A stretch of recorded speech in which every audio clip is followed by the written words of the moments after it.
A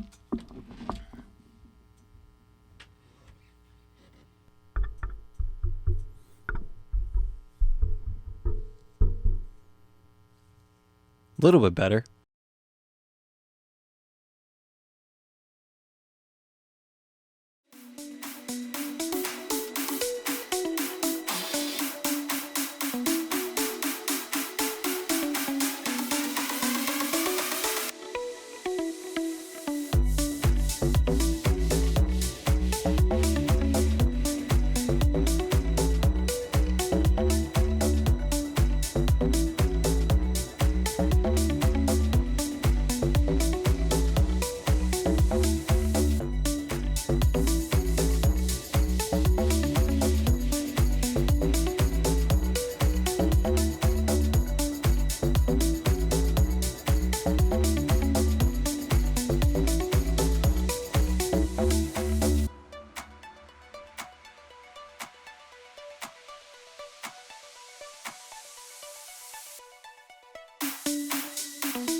Welcome back to the Rebel Tech channel. I'm Justin, and in this video, of course, you guessed it, we're covering the ZDM-1 by Zoom.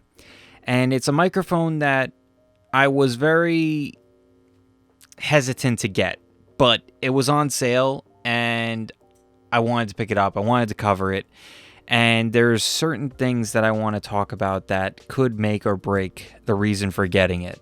So before we get into the actual sound of the microphone, let's talk about the build. Let's talk about what goes into this microphone aesthetically and physically. My first impression on this, it feels cheap. And well, it is cheap. And I was very surprised at the construction of the body because Zoom is known for having well-made items, well-made pieces of equipment. The Zoom F6 for one, my Zoom H5 was great, and I've used the H6, I've used the F8, I've used a lot of equipment from that company, and it really is surprising that they would put something like this out as far as the build and the feel of it is concerned. Maybe you might think that those cons are not so bad, and maybe the price being cheaper kind of makes up for the fact that these things are not so good. So as you can see, and as you saw in the intro there, it comes with a mount. This mounts, to be specific. This is very similar to the mount that you would get with a AT2020 or something equivalent to that, just screws in on the bottom. And as you heard in the intro, it does not reject noise very well. And the reason why I'm bringing this up is because I bought this shock mount that fits it. And it has that threaded mount. And of course, you could get this to fit a lot of different microphones. It comes with different types of threads and screws on the back end. So you could put an AT2020. You could put other types of microphones that fit that same screwing mechanism. So that's a part of the build. I had to get this, and this was about like $25-$30. So in addition to the cost. So when I got it on sale, it was about $60. Maybe, yeah, about $60. And plus this, it's another 30, let's say, at 90. Still cheaper than a AT2020. This needs shock mount. The rejection of the body, noise of moving it and things like that is awful. Moving it around and maybe in a streaming, podcasting, whatever setup, and you're a person that moves the microphone a lot, I would not suggest getting this because it's going to have a lot of noise and there's only so much a shock mount can do. Back to the build, it's because this construction of the body is very thin. I feel like the thin body construction is the reason why for the resonation of like the resonating noises coming into it. When you have a microphone like the AT2020, you feel like a little bit more hefty build of a microphone. And you have less noise when you touch it or move it around. Especially if you get something, little teaser here for a microphone that's going to be coming in the future. This right here, Shure SM7B, one of the greatest microphones I've ever had, and I am very excited to cover it and do a ton of videos on it. So this is like complete opposites, which I'm very excited to do a comparison of this and that. It's going to be a bloodbath, but to be honest, there's going to be a lot of blood when it comes to comparing the Shure SM7B to a lot of microphones that I've covered. So keep that in mind. But back to the ZDM-1 again. We talk about the build of the actual capsule housing, meaning the mesh grill. It ain't bad. It's not that bad. It's actually pretty sturdy. I would have loved if they actually made the body of it that much better. But beggars can't be choosers, especially for the price. That's probably, if they charge probably $100 for this thing, they might have made a better body for it. So the other thing that comes with it is a foam windscreen made for it specifically. They say specifically for the ZDM-1. I'm sure it could fit other things, but it does fit very nice. And if you've seen it, there's a podcastage video talking about how to use a windscreen like this, and he tells you to take it a little bit off, not fully on, so you get a little bit of air gap in between to avoid plosives. But we'll get into that when we go into the booth with this and see if it could be a possible voiceover microphone on the cheap. So that's it on the build. It's a little disappointing, but as far as I'm concerned, as long as you're not moving it around too much and you're not a person that moves the microphone around too much, it should be fine. Now let's get into the innards and everything that makes this thing tick in a section I call Techy Talk.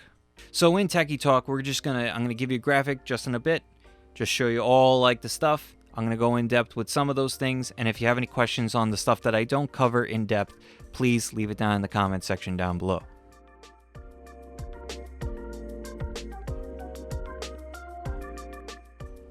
So the first thing that really stands out when it comes to the techiness of this microphone is a super cardioid pickup pattern. Now that's not uncommon for a dynamic microphone, but it's not exactly the go-to for microphone companies to make a dynamic microphone super cardioid. Mainly because that a lot of dynamic microphones, you got to be right up on it like I am right now. And you're not going to necessarily need a really honed in polar pattern. But it's nice, and I have noticed that it is very good at focusing in on what's in front of it. As I've said in past videos, supercardioid or hypercardioid will pick up a little bit on the back, but when we do the rejection of sound, I'll get into a little bit of that, and you'll make your own decision if you actually think it's worth it or if it's performing up to par. Next up, the sensitivity at -54 decibels. It's a very quiet microphone. I got it into my Zoom F6 right now, and I had to crank that gain. I'm up around, 58 decibels of gain added onto this thing, and it needs it. It's up there with the Shure SM7B with being a quiet microphone, and if you hear it, I didn't take it out yet. I will take it out later. There is a buzz. I don't know if it's this specific microphone or if it's the ZDM-1 in general. It sounds like a ground loop problem or some type of feedback on the electronics because it sounds like an electronic buzz. Like I said, I don't know if it's this one specifically or there's a faulty thing with all of them. I've seen a couple of videos with it, so I have a feeling it's mine that's a little faulty. Maybe one day I could break this thing apart and maybe fix it. I don't know. But we'll see what happens. I'm not that ambitious just yet. All right, so next up, the last thing in Techy Talk, the frequency response curve. And it's been a while since I covered a microphone and talked about frequency response curves. I don't want to say generic, it's just very simple, for lack of better terms. There's a low, there's a mid, and there's a high. Duh. But when you look at this frequency response curve, it's pretty obvious of what I mean. Your lows, it has a slight low cutoff, like naturally to the frequency response from around 0 to 100. Then you go to the mids, and it's fairly flat. It's actually really nice, and it's not going to come off too muddy. With my voice, maybe with my nasally kind of voice, it might come off a little muddy, but a flat curve or flat curve, you know what I mean, in the center is great for spoken word, which is what this microphone is made for. It's made for spoken word, podcast, anything that you're going to be doing, streaming, that kind of stuff.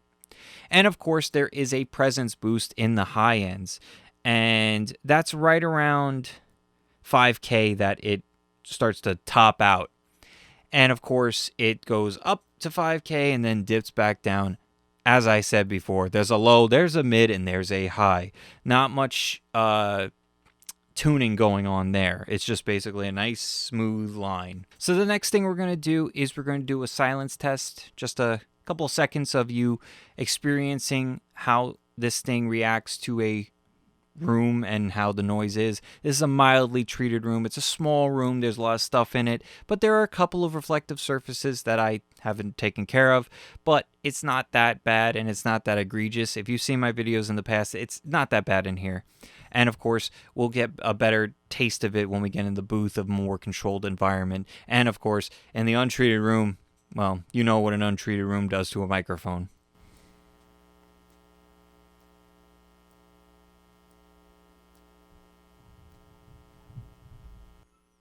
All right, so you may have heard my little refrigerator going off. There's a little puppy upstairs barking and running around. So that could be something that you hear. I think it does pretty good, but it could be better. But for the price that you're paying, you can't really complain too much because there are limitations with what a microphone can offer or what tech can offer at that price point. Now the next thing we're going to do an off-axis rejection. Now, of course, super cardioid polar patterns, they have a little bit of pickup on the back, but their sweet spots are right around here. And in their manual that they have, they show you the angle in which you should get your noise sources. Like if you have a band playing or whatever it is, that's where you should. And they're saying between 120 degrees and 135 degrees. So the next thing we're going to do, I'm going to back up a bit. We'll do a little rejection in the room and see how it sounds. All right, so we're about a foot away from the ZDM-1 right now. And this is what it's going to sound like. Going around to the 90 degree, and this is how it's going to sound with the off-axis rejection on stage left. And this is going to be about a foot away from the back of the microphone. This is going to be your off-axis rejection. Possible pickup in the back because of that super cardioid. All right, so we're done in the studio here, and I'm gonna roll down the booth, and we're gonna see how this thing performs in a more controlled environment, and see maybe if you want this as a voiceover microphone in the future. All right, so we're in the booth right now with the ZDM-1, and levels are still pretty hot at around, let's see, 58. So this is going to about between -12 and -6 dB. And that's a nice healthy level. Of course, I'm recording into a 32-bit float file, so you're a little bit more flexible with how you process the audio. But for the most part, this is the right amount that I would put into it. Maybe it's a little much. Maybe I'll lower this audio here on the headphones.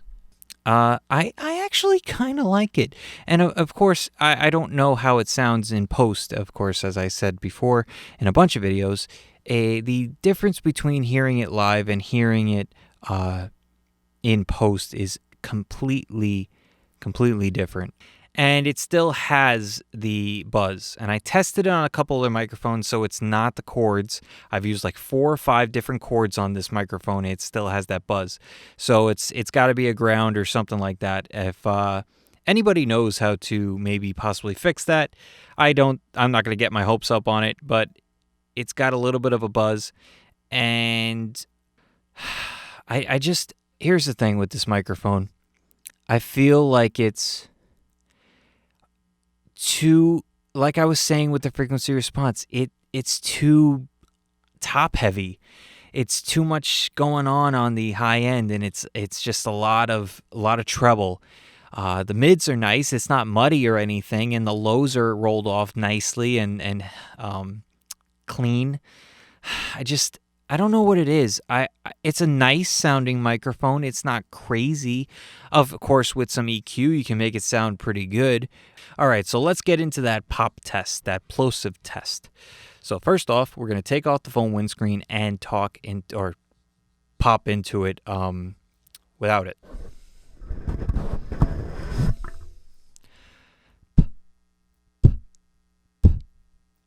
Not terrible.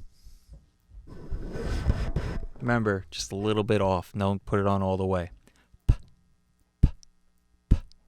That's nice. That's really good. Let's get the other one. Okay, got the other pop filter here. What I'm noticing here, and I'm gonna do a little bit without the without them, so we'll talk into this and see if you notice a difference in quality. I think maybe see now I'm noticing at least live without the pop filter. You notice the Plosive there. Without the filter, the windscreen, this one, the Russian hat, or as Mike Delgadio says, clown nose. I noticed that it's more, a lot more airy and a lot more just open, obviously, because there's no big foam windscreen on there. So yeah, that is it in the booth. We're going to do Untreated Room next, and then I'll give you my overall thoughts on this microphone and see if you guys would pick this up as your own. All right, so we're in our Untreated Room. I apologize for the lighting, but it's just I was too lazy to bring up my big light, and I have a little aperture light that I'm using right now, and I have it right on top of the camera, so I don't have to make another trip to get a tripod or a mount or anything like that. So regardless, this is going to be the ZDM-1 in a kind of like an untreated room. It does have a carpet underneath me with a wood floor. There are drywall walls, and there are windows, couple windows, so little reflections off the surfaces. There's a TV, flat surfaces that you could have some reflections on. About a 10-foot ceiling, 11 by 11 room, typical standard bedroom that you would have. And there is a fan above me that I will put on at the end of this to give you an example of how it would be performing with a fan in your room, because everyone has a fan if it's hot. So the thing I want to cover in this room is your off-axis rejection. We did it in the studio. We didn't do it in the booth because it's a really controlled environment, so you don't have to worry about it too much about the off-axis rejection unless your booth is around a loud area, in which case it kind of defeats the purpose of having a booth. Even a budget one is still defeats the purpose of that. So what we're going to do is I'm going to move this back a little bit, walk around, and give you an example of how it reacts. And remember, super cardioid polar pattern on a dynamic microphone. Not as common as you might think, but it's out there. There are some out there. And we're going to do some off-axis stuff, 90s, the sweet spots, as I said before, and 180 degrees with that slight pickup pattern in the back. All right, so we're on stage left right now on the ZDM-1, 90 degrees, and this is what you're going to hear with your off-axis rejection of the microphone and in the untreated room. Let me know what you think down in the comments about the off-axis rejection. Other 90 degree, about 2 feet away, this is going to be your off-axis rejection, probably going to be pretty much similar to the other one. Let me know if it's any different, because it's a different side of the room it's reflecting off of. So we'll see if it's any different. I'll know in the edit, and you'll know right now.